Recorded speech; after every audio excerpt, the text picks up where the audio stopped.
Welcome to The Explainer. Today we're diving into a really provocative idea about what truly drives our leaders and the systems they build. It's this idea that deep down, the mechanics of power, whether you're looking at politics or even religion, they all run on the same hidden engine. So let's just jump right in with a question that gets right to the heart of it. Are political and religious leaders fundamentally the same? I mean, on the surface, they couldn't seem more different, right? But what if that's just a distraction? What if the core motivation, the thing that's really driving them, is exactly the same? Well, according to the argument we're looking at today, the answer is a huge yes. And it all boils down to this one single powerful motivation: the desire to lead, that need to be in control. It isn't born from a sense of duty. Nope. It's born from a profound feeling of personal inadequacy. So let's explore this core motivation, the will to power. The whole argument here is that the drive to lead, it's not about serving the public. It's a private, personal quest to overcome a deep-seated feeling of inferiority. Just let that sink in for a second. It's not about lifting people up. The logic presented here is that for this type of person, the only way to feel big is to make everyone else feel small. It's a psychological game, right? You're trying to fill a hole inside yourself by grabbing all the power and praise you can on the outside. Okay, so how does this actually play out?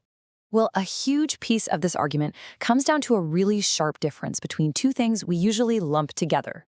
Section 2, intellect versus intelligence, the two minds. So on one side, you have intellect, which is described as mechanical and borrowed. And on the other, intelligence, innate and insightful.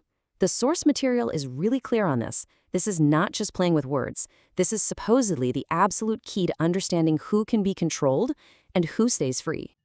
So let's break down intellect. Think of it like a really sophisticated machine.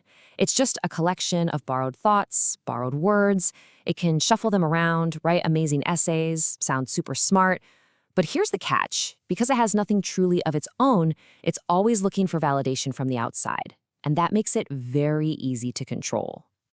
Intelligence, on the other hand, is presented as something completely different. It's not about what you know, it's about how you see. It's this innate ability to look at the world and see it for yourself, without any filters. And if you have that, well, good luck trying to manipulate that person, because they aren't looking to anyone else to tell them what's real. Okay, so if the intellectual mind is so easy to control, how does the establishment actually pull the strings? Well, that leads us right into our next section, the price of a prize, also known as the system of control. And this is where the argument gets really controversial. The claim is this: prestigious awards, like the Nobel Prize, aren't just about rewarding brilliance. They're powerful tools the establishment uses to co-opt, to buy the loyalty of the entire intellectual class. It's framed as a kind of transaction, a mutual conspiracy. The establishment gives you honors, doctorates, fame. You get to be a big deal. And in return, you support the status quo. You become part of this protecting wall that shields the system. And of course, the public listens because, hey, if a Nobel Prize winner says so, it must be true, right?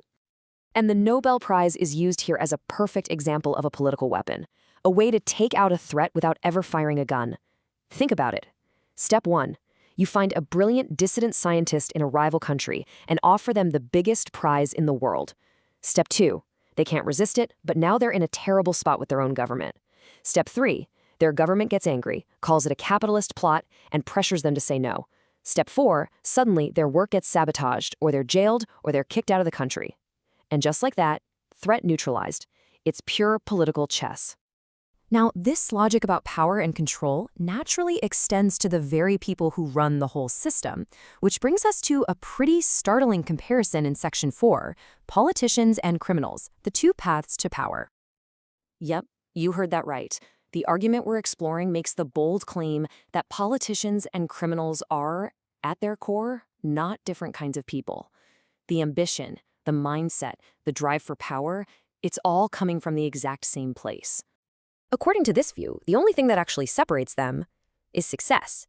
If you succeed, if you grab that power, you're called a politician. You end up celebrated in the White House. But if you try and fail, you're a criminal, and you end up condemned to the Black House, to jail.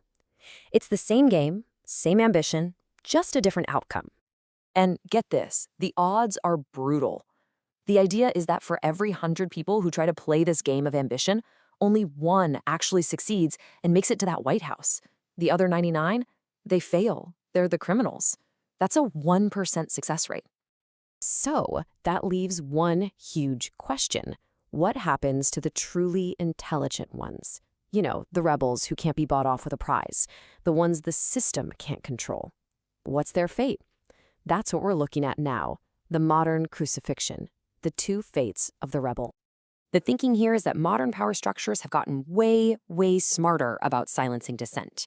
See, the old way, crucifixion, it actually backfires.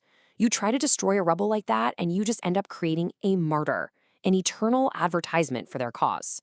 But the modern method, it's described as far superior, far more devastating, total ignorance. I mean, think about it. If the state crucifies you, they're basically admitting that you matter. They're acknowledging your power, admitting you were a threat worth destroying. There's a strange kind of dignity in that. It doesn't take that away. But to be ignored, to be rendered invisible, to have the system just pretend you don't even exist, that is the real humiliation. Your books go unpublished. The media never says your name. You're not even important enough to be an enemy. You're just a nobody. And that, according to this argument, is the ultimate form of destruction. And that leaves us with this final, pretty chilling thought. In our modern world, which is more effective at silencing someone, a cross or silence itself? In an age of information overload, maybe the greatest power isn't about shouting the loudest. Maybe it's about having the power to decide who gets to be heard at all.